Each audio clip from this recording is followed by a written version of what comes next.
Hey everybody. Okay, so here we go. The first thing that I'm going to do is add my Milk Moisturizer. I always start with this first step just because it conditions and smooths and preps my skin for the makeup. Make sure that you wait a couple minutes just until it's fully absorbed before you begin applying your makeup. The next thing is the Stay Setting Spray, which I love to add on with my Perfector sponge, basically washing it all over my face and letting that dry completely. This is the brand new Cracked Earth palette that I'm going to be using, and the Buffy brush to apply my first highlight, which is called Sunlit, and I'm doing this just around my eyes to brighten. As you can see, it's a lot lighter than my natural skin color, but don't be alarmed by that. This is all part of the highlighting and contouring game. So that first area, it looks almost like a ski mask area. The next area is more my natural shade. I'm using the other end of the Buffy brush to apply it. This color is called Sandy, and as you can see, it's blending seamlessly into the sunlit and creating that really sculpted look already without even adding any contour. I always try to recommend 2 highlights. I got bitten by a spider, so we're gonna take care of that really quick. The next thing that I am going to do is apply my contour with the Detail Hack brush. I like to add it to the corner, the knife edge side of the brush there. This is Astoria Contour.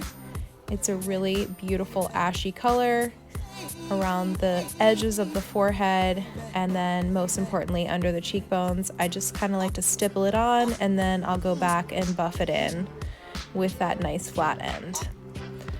Also, you can either use the pointy side or the broad side of the brush to do your nose contouring. Just a little bit there goes a long way. But as you can see, I just blend until it looks really good. Back to fixing up my little spider bite there.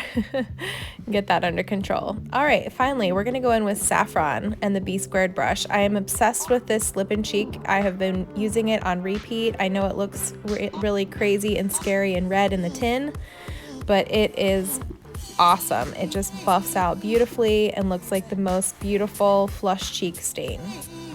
Finally, I'm just going to go in with some Angel Illuminator and my finger and do that beautiful dewy glowy top of the cheekbone. I love to add a little bit also to my Cupid's bow every single time that I use my illuminator. And then I'm going to do my lips. Now, I keep a couple of contours in my compact all the time, and one of them is always Indigo because it is the best lip liner that ever there was.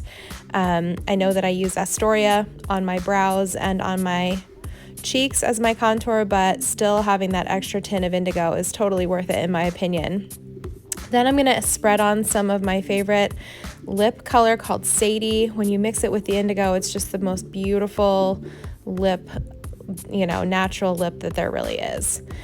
Just like before, I'm going to go in with the Astoria contour and do my brows with the Hotline brow brush. Having the right tool in your hand, guys, is everything. It's so important in making sure that that goes on beautifully, and I love the way that contour looks as a brow addition just because it really allows you to get that stroked look versus using a powder. Eyeshadow will give you more of like a shaded look, but I love that stroked, brushed out, bushy brow, and those two things, the contour color plus that brush, make it happen.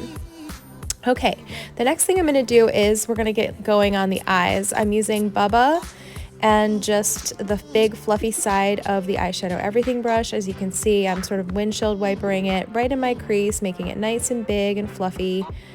Not really worried about it being too perfect, just kind of getting it in there. Then I'm going to be using a color called Sabrina. I have this in my palette nonstop. I never take it out, and I'm going to just dust the top of my brow bone with that beautiful ivory shimmer color. I use it every single time. Also, dusting a little bit of that Sabrina on the inner corners of the eyes really helps to open up and brighten through the center of the face and brighten up through the eyes. Okay, grabbing some other eyeshadow colors. This one is called You Complete Me. Again, it's just a fan favorite. I use it all the time. Dusting it onto the inside of the lid. with the tiny end of that same eyeshadow everything brush. Then I'm going to use a color called Midnight, and I'm just going to really deepen up that outer corner of the eye. This is just a really simple kind of 4-color eye look. You know, the Bubba in the crease, the You Complete Me on the inner corner, Midnight on the outer corner, and then Sabrina in the brow. And just taking what's left over on that brush and just dusting it and sort of tickling the low lashes.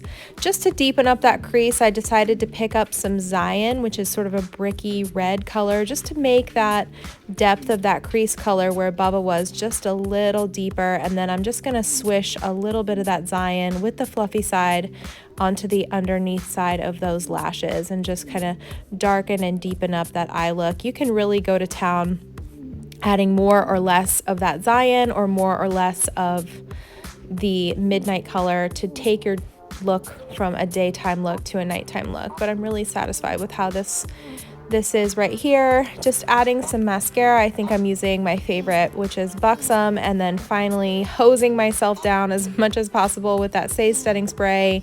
Locks that makeup in, and it is going to last all day and night. And it does take a little bit of work just to get it, I put a generous amount on and to get it dry, but once it is dry, I love this final step. You can see how just taking a little bit of that vanilla dust has removed shine right where I do not want it, which is in my T-zone area. And again, it's almost like double setting the makeup, just dusting the rest of that vanilla dust throughout, and I am done, you guys. Thanks so much.